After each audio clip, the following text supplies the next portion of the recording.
The Ukraine is not a sovereign state. It does not have internationally recognized sovereign borders. It's still part of Russia, has been since the 10th century. We think we're a sovereign nation. We're not. The Ukrainians think they're a sovereign nation. They are not. The Ukraine has been the center of the globalists for decades and decades and decades. CIA, they've been working in the Ukraine for 70 years, building up a resistance to everybody and everything, because they needed to bring the Soviet Union down, but they also want the resources that are in the Ukraine. That's what this is all about. One pill makes you larger, and one pill makes you small. And the ones that mother gives you don't do anything at all.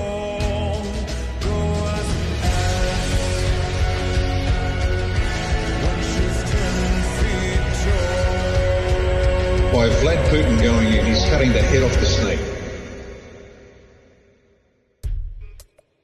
With so much rapid information passing by us like bullets on a raging battlefield, it gets difficult to understand where we are, where we're going, and what's true. To better understand today's political landscape of confusion, it's imperative to learn how we got here.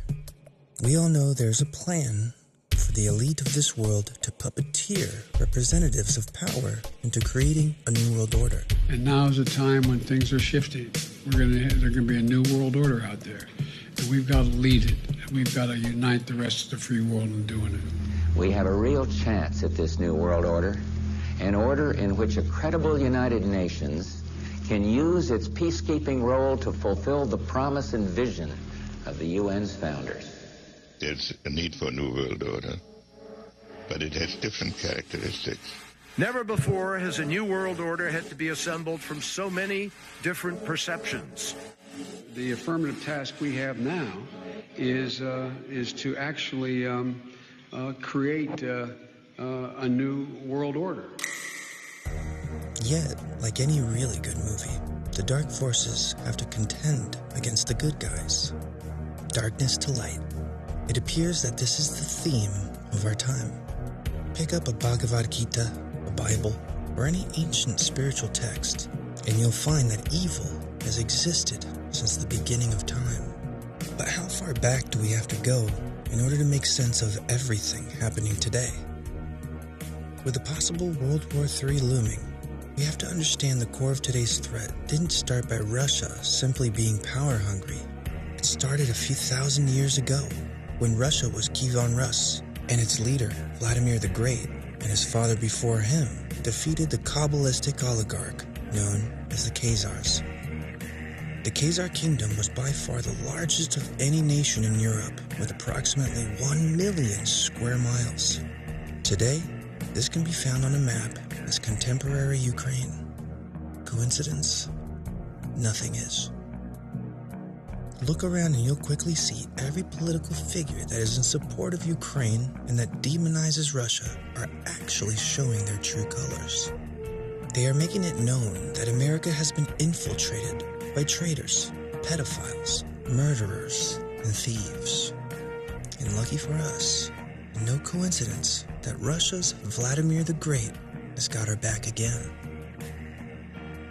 Now that you've glimpsed the bigger picture, let's connect all the little dots as we explore the rise and fall of the Khazars.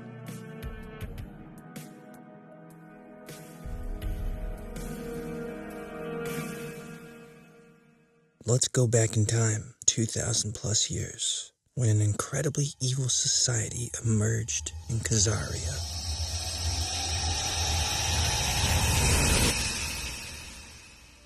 Only the Jewish Encyclopedia claims the Khazars had invaded Eastern Europe from their homeland in Asia via the land route between the north end of the Caspian Sea and the south end of the Ural Mountains. We know the Khazars were not Semites and came from an Asiatic Mongolian region. Eventually, the Khazars were driven out of Asia by the nations they were continually at war with. Because of this, the Khazars invaded Eastern Europe. In far Eastern Europe, the very warlike Khazars did not find it difficult to subdue and conquer 25 peaceful agricultural nations, occupying approximately 1 million square miles.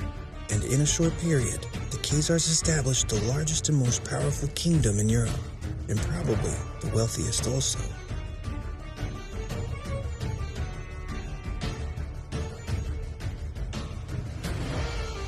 (100 AD to 500 AD). Tribes that eventually comprised of the Khazar Empire were not an ethnic union, but a combination of many unrelated tribes, including Turkic, Asian, Iranian, and perhaps Eastern European herders and nomads, and other wandering steppe people. There were Slavic people, including Kazakhs and Turkic peoples, like Oguric and Bulgars, and Asian tribes, like the Avars and nomads, who stemmed from Mongolia and South Siberia. These mixed groups with Turkic leaders led to the formation of the Khazars. By the year 550 AD, the kingdom of the Khazars was well established south of Russia, or modern-day Ukraine. Khazars lived on the shores of the Caspian Sea, with their primitive capital on the northern tip where the Volga rivers form a delta. The Khazars fought under the banners of Attila the Hun, who was the leader of the Hunnic Empire from 434 to 453. Attila was known to the Romans for his brutality and a penchant for sacking and pillaging Roman cities. It is here where Khazarian warriors would participate in what they'd eventually become known for, raping and pillaging the land after taking it over. Between 500 and 800 AD, the Khazarians developed into a nation ruled by an evil king, who had an oligarch serving as his court who practiced ancient Babylonian black arts. During this time, Khazarians became known to surround countries as thieves, murderers, road bandits, and for assuming the identities of those travelers they murdered as a normal occupational practice. This was known as their way of life. Any country could order an army from the Khazars as a service, but only under one condition. The Khazarian warriors would be able to rape and pillage after the war was fought.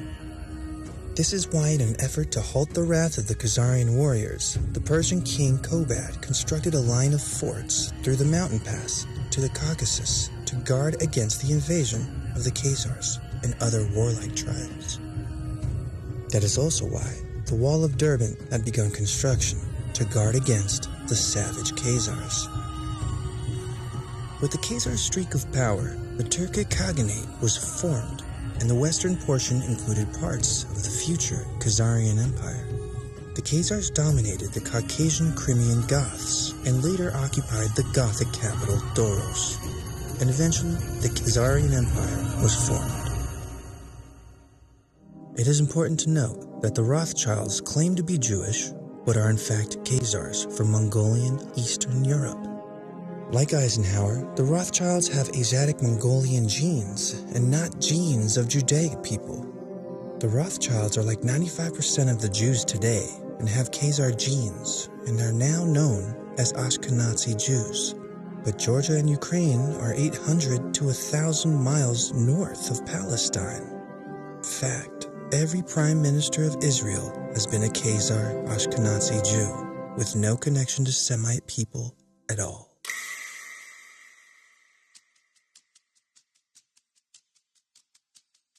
An ultimatum was delivered by Russia and other surrounding nations impacted by the Khazar murders and robberies that they must reject paganism and choose between Judaism, Christianity, or Islam as their official state religion. The Khazarian king chose Judaism, but despite his promise, the oligarchs kept practicing ancient pagan Babylonian black magic, or secret Satanism.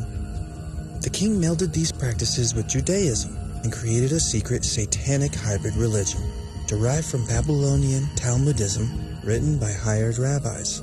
The deep dark secret of the occult ceremonies was that they were all based on ancient Baal worship, also known as worship of the owl. It involves child sacrifice with bleed-outs, blood drinking, and eating of children's hearts. So these evil practices continue, and all these are part of the Khazarian mafia today. In 900 AD to 1200 AD, Russian conquests were made into the Khazar kingdom and eventually drove most of them out. The Russian prince, Svyatosla, made war upon the Khazars.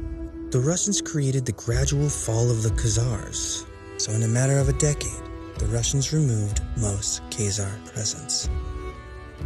Unfortunately, the Khazarian leaders had a well-developed spy network and were able to escape across Europe, taking their vast fortune in gold and silver. They infiltrated Europe and Slavic nations, and perhaps back into Asia, infecting many nations and city-states, including as far as Venice, Spain, and most of Central Europe. In secret, they continued their satanic child blood and sacrifice rituals, all for their trusted Baal to give them the whole world and all its riches. Ever since, the Khazars have plotted eternal revenge against the Russians and the surrounding nations that invaded Khazaria and drove them out of power.